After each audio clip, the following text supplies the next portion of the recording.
산업계의 가장 큰 이슈 중 하나였던 하나와 대우조선 기업 결합은 이제 마무리 수순을 밟게 됐습니다. 다만 이후 본격적으로 경쟁을 벌이게 된 하나와 현대중공업은 장외전이었던 힘겨루기 양상을 본격적으로 벌이는 모습입니다. 김한진 기자와 알아보겠습니다. 우선 김 기자, 하나와 대우조선 결합, 이제는 어느 정도 결과가 예상되는 단계라고 볼 수 있죠? 그렇습니다. 하나와 대우조선의 합병은 조건부 승인으로 결론이 날 전망입니다. 대우조선이 23년 만에 민영화를 눈앞에 둔 건데요. 어제 공정위가 하나 대우조선 기업결합 안건 심사를 마쳐 전원회의에 올리고 회사에 심사 보고서도 보냈다고 밝혔는데요. 보통 전원회의 결과 발표 전까지는 올라가는 안건을 밝히지 않는 걸 감안하면 이번에는 이례적인 행보를 보인 셈입니다. 또 보통 회사가 심사 보고서를 받으면 4주 동안 의견 준비를 할 수 있는데도 이번에는 8일 만에 전원회의가 열린다는 건 공정위와 한화가 상당 부분 합의점을 찾은 것으로 해석할 수 있습니다. 공정위 심사 보고서에는 한화가 HD현대중공업 등 다른 군함 제조사에 레이더와 같은 부품을 공급할 때 가격이나 기술을 차별해서는 안 된다는 내용과 또 한화가 다른 군함 제조사와 거래하면서 취득한 정보를 부당하게 사용할 수 없는 조항 등이 담긴 것으로 보입니다. 그런데 김 기자, 이게 보면은 해외 승인이 무척 빨랐었어요. 그렇죠. 그다음에 유럽에서도 상당히 빨리 나왔고. 그런데 우리나라만 유독 좀 늦었는데 맞습니다. 무난히 통과될 것으로 생각했는데 그렇지가 않았다라는 얘기가 있어요. 어떻게 그렇습니다만 경쟁사의 거센 반발이 변수였습니다. 앞서 지난 11일 HD현대중공업 노조는 HJ중공업 노조와 함께 하나그룹의 대우조선해양 인수가 조건부로 이뤄져야 한다고 주장을 했습니다. 특수선 분야의 공정경쟁 방안이 마련되지 않은 상태로 공정위가 기업결합 승인을 하면 하나그룹이 잠수함과 함정 분야 수직 계열화로 이른바 슈퍼갑이 된다는 논리였습니다.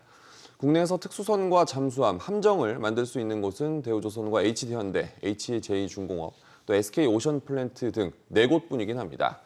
하나가 대우조선의 경쟁사보다 낮은 가격으로 방산 부품을 팔거나 또 부품 관련 정보를 더 많이 제공할 가능성이 있다는 게 근거였습니다.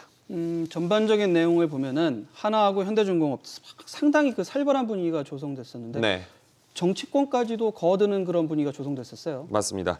정치권에서는 사실상 한화 편에서는 움직임이 있었는데요. 지난 13일 서일준 국민의힘 의원이 차세대 구축함 개발 사업 수주 과정에서 현대중공업이 대우조선해양 자료를 불법으로 빼돌렸다는 의혹을 제기하면서였습니다.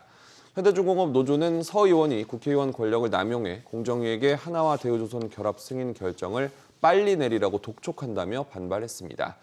이런 가운데 대우조선해양이 어제 감사원에 HD현대가 진행 중인 한국형 차기 구축함 사업자 선정 과정과 또 사업 진행에서의 적법, 위법성 여부 감사를 요구했는데요.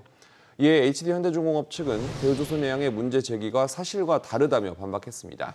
본격적으로 힘겨루기가 시작됐다는 분석이 나오는데 전문가 얘기 들어보시죠. 감사 청구까지 했다는 것은 두 기업이 정면 대결을 하겠다는 건데 본격적인 서로의 다툼을 법적으로나 행정적으로 처리하겠다는 건데 감사원을 통해서 해결하는 것은 두 기업 모두에게 큰 손실이 되고 국가적으로도 바람직하지 못하다.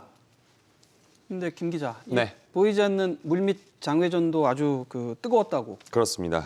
대우조선해양이는 거제 시민단체가 공정위가 기업결합 심사를 빨리 승인해야 한다며 하나 편을 들었었고요.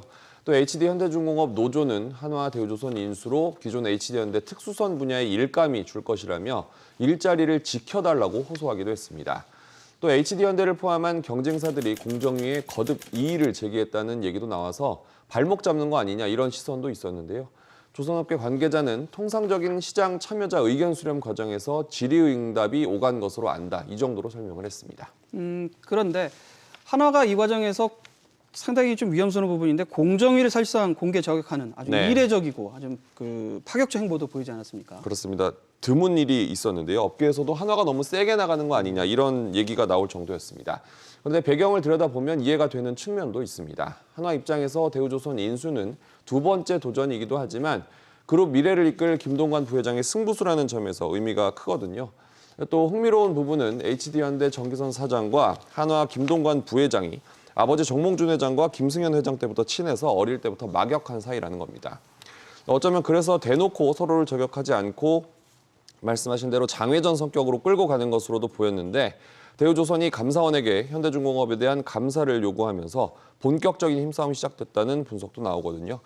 과연 두 친구가 이번 이슈에 대해서 개인적으로 소통하고 있을지, 또 하고 있다면 어떤 얘기가 오갈지 궁금합니다.